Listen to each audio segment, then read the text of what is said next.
Para mitra sadaya tuhnya terus ieu urang teh nya lebet kana sasi puasa atau sarada sabaraha dinten ye labit puasa para wargi janten upami waktos cenah teh para wargi sadaya di terutami masyarakat anu ngagem agama Islam nyata kirang langkung jam 4 teh namina pajar para wargi. Jam 4 teh namina pajar kitu nya. Tapi upami jam 4 subuh ya para mitra sonten. Jam 4 subuh namina pajar. Nah eta cenah para wargi namina pajar. Kitu. Atuh eta istilahna pajar teh kirang langkung jam 4 subuh kitu we lah. Kitu nya kirang langkungnya. Kirang langkungan margi ngageser waktos mah. Margi para mitra tiap dinten teh robih-robih gitunya. Nah sadetik atau 10 detik atau samenit mah robih-robih gitunya para wargi. Tiap waktu tiap dinten teh gitu diantawisna. Mangga atuh salajengna urang kana dongeng bae. Judulna para mitra sadaya nyaeta Tarung Parebut Gelung karangan Bapak Tatang KS dina bagian kaopat. Mangga nyangakeun wilujeng ngadangukeun.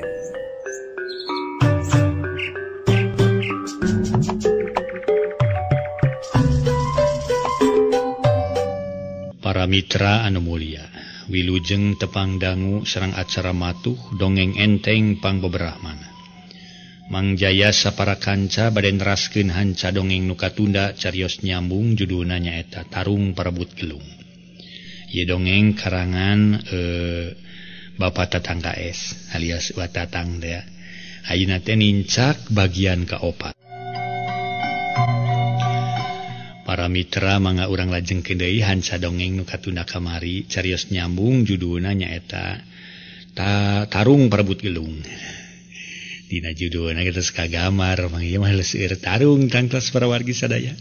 Marebutkeun gelung teh padahal mah atuh gelung parebutkeun mah eta we gelung kone teh meser heug parebutkeun galih gedong kone lah parebutkeun ya masih gana tarung parebut gelung teh marebutkeun istri memang itu ieu ge mikayang kaeta istri antawisna nyidar sih ayeuna teh anu memang para wargi keur diperjuangkeun ku Salim namun saha nu jadi musuh Salim mangga urang sami hanca karasan ieu aya salah sabios anu wade patelak. Maksudna mah geus pahareng-hareng duana oge. Silih herengan antawisna ading jeung anu musuhna anyar pinanggi. Mangga urang teraskeun. Eta jalma boga sangkaan yen ading jeung baturna rek maling lauk tina kula. Puguh teu matak aneh lamun ading ujug-ujug panas ngadenge omongan jalma anyar pinanggi. Nah ngomong teh asa ngeunah teuing baraya. Abongkemna bibir teu diwengku oleh tah tutulangan. Matak ngonang kana pipanaseun hate nu ngadenge disangka dewek di dia erek nyiar palingeun ceuk ading bari mencerong kana beungeut nu ngomong pangheulana pura-pura jadi jalma jujur make nanyakeun sagala ye kisanak nincak kana paribasa pur kuntul kali tunggur lar gagah kari tunggak moal neangan jurig teu kadeuleu. Satiap aya jalma nu cicing di ieu ti beurangna peutingna di lemur dewek sok aya kajadian nu maling lauk tina kula. Geus pasti keur anjeun ge kana kitu nyeko heula kulah mana nu loba laukna jeung baradag. Eta nu rek dibadog.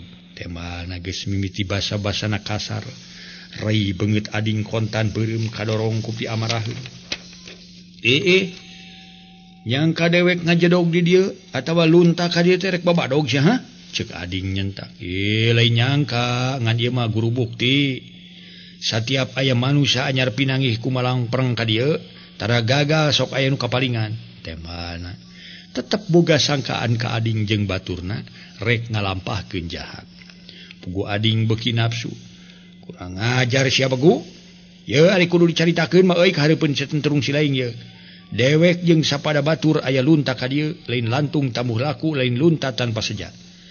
Lain palid ka bawa ku ciki. Ye, lain palid ka irit ku ciki lain. Aku dewek aya maksud. Cek ading manehna jadi kasar. Heeh, bener kitu. Lain lantung tamuh laku, lain lunta tanpa sejat. Geus yakin sejasi lain rek nyero deui jelas nama rek maling lauk deui. tong make jeung pura-pura jadi jelema jujur da dewek ge geus kasakuan maksud lain mah dikira pangrasa dewek teh henteu seukeut kitu sarupa kitu si lain tetep boga sangkan goreng ka dewek tema pilawaneun teu sameme sia gableg kayakinan kitu jajal heula dewek ceuk ading terus nangtang jojoh patutunggalan lain teu kira-kira rek kaigaan ku ilaing montong nanyakeun heula coba ya montong nanyakeun heula coba geura jajah ku ilaing ye dewek datang ka ieu tempat lain rek sosorok hojor deuleu tega lara andika tega pati tega tema ading beuki tegas kojeng kang baturna saurang nyampeurkeun bari ngomong ring dilanjek lah mundur ya manusia kieu marodongesna lain pibarayaeun ieu mah ya pokona mah lain pikeun bawaeun ngobrol tapi gitikeun ieu mah cek baturna gede hate rek ngajajal wawanen ading kojeng kang Ki Adnawi ngalengkah sarta manehna ngomong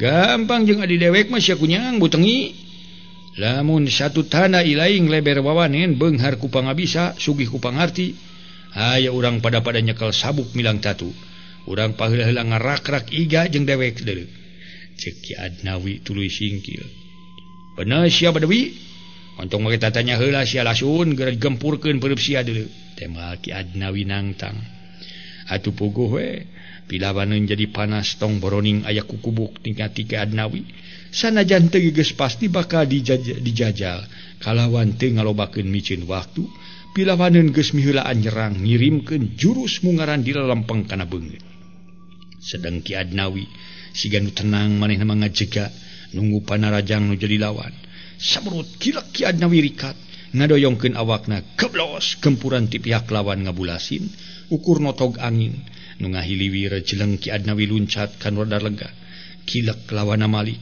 sarta ngomong di barung ku ambekan ngahegak nafsu mantong ngejat sia anak Badawi nanaonan sia make luncat sagala rek nurutan anjing sia teh bajing bari sok luncat malin anjing berdua sia siapa bodoh siapa pinter hayo serang deui dewek ye nu leuwih hebat baten tadi kagok lah tadi mah teu kurang ajar sia bangsat ceuk jadi lawan ngagorowok bari luncat ka hareup bareng jeung kitu awak rada muter marengan suku rek ngabanting beungeut kiu klep Ki Adnawi tamah cingceung manehna ngareuneuh harita bari terus ngarobah posisi suku anu kencang ngejat ka tukang marengan dua leungeun ngarawel pigeulang suku nu jadi lawan kepned nu jadi lawan ti beubeut bujur ti teuneut nepi ka bibir nyengir taksiran cungcurungan ti teuneut kana batu ukur sakadeta nu jadi lawan Ki Adnawi ngaheunggeu tuluy ngorejat deui maksud rek males ngan orokaya Ki Adnawi leuwih kesit manehna nengke puhu ceuli dua lawan ku dampaleungeun cabet jadi lawan ngaguak bari jajari jegan panon semut ceuleuh ceuk basa teh ayeuna mah teler di barungku bibir ngamleh membleh paramitra keur kitu Ki Adnawi nyusul tepus ngabistelkeun dua gempuran jurus sajajar nu teu bisa katolak deui ngajebrod kan dada cungkel nu jadi lawan ngacungkel kelekek nu jadi lawan ongkek sapada harita atuh teu matak aneh para wargi sadaya harita teh teu hararese jeung teu matak aneh lamun batur nu panas manehna ngagero baturna nu duaan pikeun ngahurup Ki Adnawi maju euy kebu kuruan euy popna baturna teu hararese jelung-jeleng ka hareup bari ngalalugas bedog atuh para wargi wuk dua bedog ting hariu rek munggel jangga puguh lamun tumerapna kanu ipis kawani mah moal teu terus ngalenyap we pangalsian teh asa kabur mireungeuh ting kurilapna dua bedog nu kasorot ku Batara Surya kapaksa ading ngage ku harita mamarentahkeun ka baturna sangkan maju ngabantu ka Ki Adnawi Gun melen maju euy ceuk ading ngagorowok sret si Kardun jeung si Omlen maresat bedog sarta nadah bedog ti dua jurusan nu rek maragatkeun nyawa Ki Adnawi bedog si Kardun jeung bedog siga Omlen harita teh awor ting beletrak ting burinya bijil kemangseun gila Ki Adnawi malik mireungeuh nu jadi lawan nyuruntul rek ngagorokeun congo bedog lempengan dada saperut gila tak bedog lawan dibanting kusi-kusiku lep Ki Adnawi ngalepkeun sirah sabab lawanan nyusul tepus rek digas sebeuh harita teh paramiter di tiga sebeuheungna harita Ki Adnawi Waktu dongko sakilat ngabantingkeun siku-siku beletak. Aduh. Lawana ngaguak bari ngajerete sabab suku kabajai ku siku-siku. Kumaha tumrapna para mitra eta bincurang mun ditinggang ku siku-siku. Lah, cobiana nyalira. Gila Ki Adnawi Malik sabab tukangin kadengan ngageblig para wargi sadaya. Disangka mah lawan rek ngaro ngabongohan ti tukang si horeng si omlen. Tibebeut nang karak pengkang. Jeleng nu jadi lawan ngarubuhkeun si omlen. Nu tas ngarubuhkeun si omlen luncat. Muru bari bedogna teu antepan di matrek narok tarang si omlen. Untung Ki Adnawi harita rikat luncat. Ngabanting bedog nu rek mahala si omlen. Wukang siku-siku. Harita teh para mitra sadaya. Ki Adnawi hasil ngabanting bedog lawan. Kuat ngoleweng kagigir. Ngan edas saurang ge teu kareret gentak luncat bari nyabat-jabatkeun bedog ting hariu. Awas Nawi tukangan Nawi cek ading ngabejaan. Gilak Ki Adnawi Malik anan orok haya pibahyeun geus nampe bari sakedeung ge bedog ti pihak lawan ngabeset kana puhuleungeun. Sret berbei betih tina puhuleungeun Ki Adnawi ngaberbei tapi sakitu mah Ki Adnawi kawilang tahan manehna gentak luncat kabelah katuhu. Kitu deui lawana gentak Malik kalawan nyuruntul deui.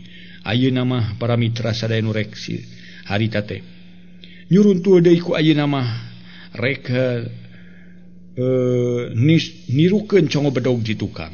Ngan aya ku edas Ki Adnawi cukup seukeut rasana sakiceup tungtung siku-siku dibalikeun ka tukang. Bres tobat. Nu jadi lawan ngagoak sabab beuteungna kapangang ku tungtung siku-siku. Cari jeg harita teh ngajari jeg lawan Ki Adnawi jajari jegan. Pluk bedogna murag leungeun nungkup beuteung nu heueuh pinuku getih jeung base. Teu lila rubuh sedeng baturna lain ayakana nulungan malah ting bertek lalumpatan jeung miros teu miroseakan cilaka. Sirilik ading jeung Ki Omlen katut si Kardun nyalampeurkeun ka Ki Adnawi. Para wargi sadaya harita ading tuluy nanyakeun, "Kumaha Mang Awi selamat euy?" cek ading. "Ish, mang mah kabeunangan puleungeun jang ieu tembak Ki Adnawi. Bari harita nyarita bari sengar-sengir nyabak leungeun anu gudawang tapak bedog. Nya sakitu mah kawilang bagja we. Kuring kaburu ngabejaan ka Mang Nawi. Lamun teu dibejaan mah geus tangtu Mang Nawi namahan pati ulah-ulah beuheung ngagelenceng atuh di bongohan ti tukang." Harita teh para mitra cek ading. Geus kitu we mawang kudu panjang umur jeung ading tembak Ki Adnawi. Yah urang ngeureih deui ongkohan bisi si wawelek malabur nyusulan ka urang ke. Ker kreuh dinu jauh tong di dieu cek ading ngajakan indit kalawan teu hararese. Asarea nuturkeun ading. Teu karasa geus anyog deui ka hiji tempat. Reg areureun ngareureuhkeun heula bari diuk kana peutang ka kamuning. Para mitra sadaya, sakumaha nu kauninga. Ading ngajakan indit kalawan teu hararese sararea nuturkeun ading. Teu karasa geus anyog deui ka hiji tempat. Reg areureun ngareureuhkeun heula ka capek bari diuk kana peutang ka kimuning. Urang mana teh manusia teh jang ding lah. Aya kupi ka sabeleuna keur teu pugu-pugu ngado nyangka ka urang rek maling lauk sagala. Lamun ceuk nyaho tempatna mah wah kagok ripu di susu tempatna kumaha. Puguh lamun nyaho mah kagok capek. Keur mata sakalengitan ku si Sahdi. Ina der anu gebleg atuh. Peuting keheul ka si Omlen jeung ka Kardun. Ngadonting corowok kawas nu burung ceuk ading. Inget deui kana kajadian nu karanapan ku si Omlen jeung ku si Kardun. Geus gilanceuk tong nyabit-nyabit kajadian penting. Kajadian penting tadi kuringa. Sok gegebegan lah. Wani keneh ngayonan manusia nu ieu tibatan panggih jeung jurig cai mah. Saumur dumelah kakara kuring manggihan kitu patut cek si Omlen mairan. Manggihan nu mejer meureun punuk jeung tonggong melewek baraseuh kapejeran ku ilaing sia cek si Kardun masih keneh ambekeun. Hampura we euy dalen dihaja atuh ngan kuring bakating ku sieun ningali kuntilanak keur ucang-ucangan dina tangka nangka kitu. Teh mah si Omlen jep sararea jempe ngadonting haruleng kawas hayam panyambungan. Si Kardun jeung si Omlen ting palencerong kalebak siga nu keur ningali pasawahan mayakpak. Pare keur sumedeng koneng. Ari Ki Adnawi harita gawena ngarampaan puhuleungeun anu gudawang bari sungar sengir taksiran beuki lila asa beuki karasa ting jertot semu panas. Ari ading gawena melenguk bari nangkep tu ures siga nu bingung. Lila-lila ras ka Salim lanceukna sok sieun geus balik ka pasir Jambe. Nu tangtu ceuk timuru nama bakal ngamuk nyampak eueuh sasaha. Keur kitu ret ading ngareret kaki Adnawi. Kumaha Mang Nawi nu daheut teh geus cageus rada garing ceuk ading bari mencerong. Garing kumaha anggura asa ting jalatot ieu ading lah. Karasa beuri semu panas sok sieun bedog si koplok make racun we. Tau make peurah orai euy, teh mah Ki Adnawi. Atuh kiai namanya Mang Nawinya, kumaha lamun Mang Nawi jeung si Kardun baralik we. Kahiji bising aya Kang Salim balik nu tangtu manehna ngamuk temenan di imah eueuh sasaha pisan. Kadua Mang Adnawi bisi katutuluyan kitu. Lamun Kang Salim nyampak geus aya bejakeunana, geus aya bejakeun pukuring. Jeung si Omlen terus neangan si Sahdi jeung nu mawa kabur. Syukur-syukur lamun Kang Salim can datang. Kumaha lamun kitu euy ceuk ading. Nyari keur emang mah kumaha dinya we. Dijungkeun balik diajak tuluy nya moal baha. Memang dipikir ku mang kitu sok sieun Jang Salim we. Balik ka lembur bari eueuh sasaha pisan. Kana pasti ngamukna disangka urang ngejat ninggalkeun tempat kitu. Teh moal Ki Adnawi. Teu mere kaputusan nu pasti. Nu mata kuring ngahuleng ge nya kitu inggis Kang Salim geus balik. Jeung ka ditu Mang Adnawi jeung si Kardun baralik. Dikuling kumaha ki lanceuk? Si Omlen kakara ngomong, kumaha naon? Nya kumaha? Na balik ngangan Mang Adnawi? Nu marangan balik masih Kardun sia. Ari kuring? Seuing mah nyaho jeung dewek we sia tuh, urang terus neangan si Sahdi. Kumaha kitu ngarasa capek atawa sieun pegat pati? Ye, lain ngarasa capek dewek mah. Pokoknya namanya lain sieun pegat pati, bisa naon-naon di jalan, mangkaning Ki Mang Adnawi sasat cilaka gitu. Wah, montong sok loba bacot sia bari nage. Ya, tong loba ting ngadagang huntu sia Omlen. Ceuk dewek milu sia. Kaditu jeung Mang Adnawi, Kardun geur arinit mengpeung ngabeurang keneh kaditu Kardun. Ceuk ading bari mencerong ka si Omlen. Nam atudun euy urang ngeureuyeuh euy. Heug urang silih doakeun we jeung Amang. Sing pada aya dina kasalametan tak kitu. Ceuk Ki Adnawi tuluy ngaleos. Dituturkeun ku si Kardun kitu de Mang Ading teu lila reureusna arinit jeung si Omlen teu lila reureusna tuluy arinit jeung si Omlen ninggalkeun eta tempat. Sedang si Omlen sajeroning keur leumpang tukangeun ading. Teu kecet-kecet budina alum. Haseum baketut sabab kahayang mah manehna teh. Dijarurungkeun balik sabab geus ngarasa ripuh leleumpangan, jaba beuteung karasa meni ngarasa lapar geus kukurubukan. Anyog ka hiji tempat di Cimanuk reg ading jeung si Omlen areureun heula. Samalah madariuk dina luhur batu gede. Hiliwir angin leutik ngahiliwir neumag kana awak ading jeung si Omlen. Karasa meni asa seger. Ret ka pasir harita teh katingali tatangkalan. Meni pating runggunuk, manuk ti kukur meni baleger, disada dina dahan kai. Anu laluhur, kalan-kalan kadenge sora heula ngelik. Bari kakalayangan di awang-awang. Harita teh manuk kakapinis ge jeung manuk sejenting serepet nyameran kana cai. Meunang sawatara waktu, ading jeung si Omlen reureuh puceng his ti belah kulon, aya dua urang lalaki keur laleumpang mapai-mapai sisi Cimanuk. Tapi di dalam leumpangna henteu gagancangan sabab loba batu taringgul. Lanceuk. Hari itu saha nu keur laleumpang di Cimanuk tuh. Nuju ka dieu teh moal baturan tadi mah kitu, ceuk si Omlen ngabejaan atuh ading meningat suringhak gentak ngareret. Teuing atuh can sidip kana rupana euy. Taki-taki euy bising aya nyanya. Bisingnya baturna nu tadi pokona cing caring cing page kancing saringset page iket euy. Ceuk ading rada curiga. Bari geus sadia mekel perah bedog, samalah tuluy dina ting salingker kana batu gede. Sangeus deukeut nu kira-kira 2 meter deui. Korejat ading nangtung puguh si Omlen ngarasa reuwas. Bari manehna ge kabawakeun ngorejat. Disangka mah ading terek luncat nyerang jelema nu duaan. Sakumaha nu kauninga para wargi, meunang setengah jam ading jeung si Omlen reureuhna. Punceng his di belah kulon aya 2 urang lalaki keur laleumpang mapai-mapai sisi Cimanuk. Tapi dina laleumpangna teu garancang sabab loba batu taringgul. Lanceuk. Ari itu saha nu keur laleumpang sisi Cimanuk tuh maju ka dieu. Moal baturan tadi mah kitu, ceuk si Omlen ngabejaan.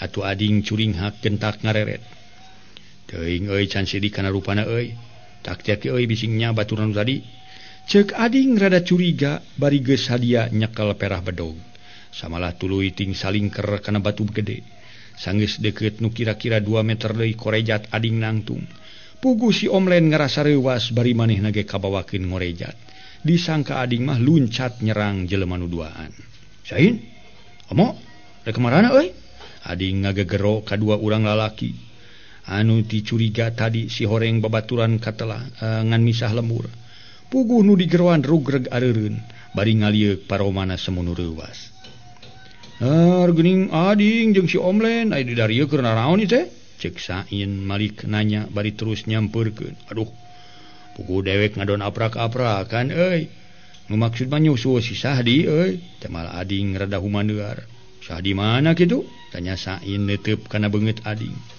Sahdi bapana si Darsi bapanya Darsi ari kitu aya naon nyata kabur nu mata ku dewek keur di teangan ge ti kamari eta pangna bisa kabur teh kumaha murid anu ngajaga cek Sain bari mencerong kana beungeut ading aya latana mah dewek jeung sapada batur kaheesan lilir-lilir geus tengah peuting barang ditempok ka kamar nyampak si Sahdi geus eueuh kawasna mah anu mabur moal kabur sabab bilik ka tapak nyokel nya peuting harita keneh ku opatan disarusul ngan Mang Adnawi jeung si Kardun ditabali ku dewek ka lemur bising ti lanceuk datang babakuna mah temal ading ngajelaskeun sawajarna be aya kurupa-rupa teh ieu mah anakna can panggih bapana geus ngejat sedeng kuring menang pancen ti kilanceuk ilaing kudu neangan Nyi Darsi cenah kitu cek Sain bari gogodeg jadi mana di tangan yang Darsi gitu di tangan ku Ki Salim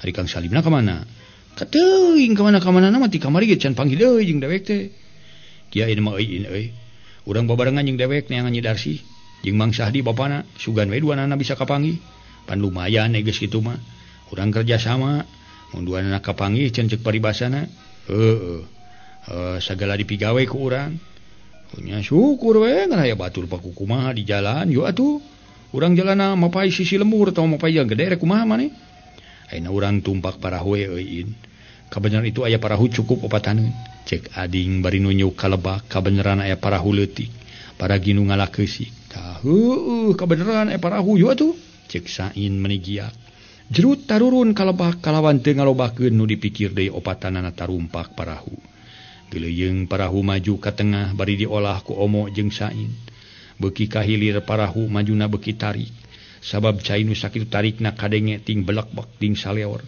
sedang si Omlen diukna teu daek cicing sakabeung ka sisi sakabeung pindah ka tengah parahu majuna rada luak leok gorowok ading nyentak ngamek ka si Omlen ye si Euslem ngajedog sia diuk teh si koplok sia pindah ka tengah ceuk ading meniti popolotot sabab ngarasa sieun parahu tibalik mangkaning cai sakitu nyedotna gancang si Omlen pindah ka tengah sanggeus rada jauh ti tempat tadi tukangeun aya sababaraha urang lalaki tarumpak rakit bari ting corowok pikareuwaseun si horeng nu nyusul parahu teh hei bangsat urun sia bangsat pok narek nyusul nu tumpak rakit cek nu nyusul teh tumpak rakit ding itu anu nyusul cek Sain bari ngalieuk katingali rakit geus deukeut kari sababaraha meter deui kana parahu wah sok terus montong geureun lah cek ading nekad sabab geus kagok maju ari katama-tama parahu beuki tarik atuh gorowok nu nyusul gogorowokan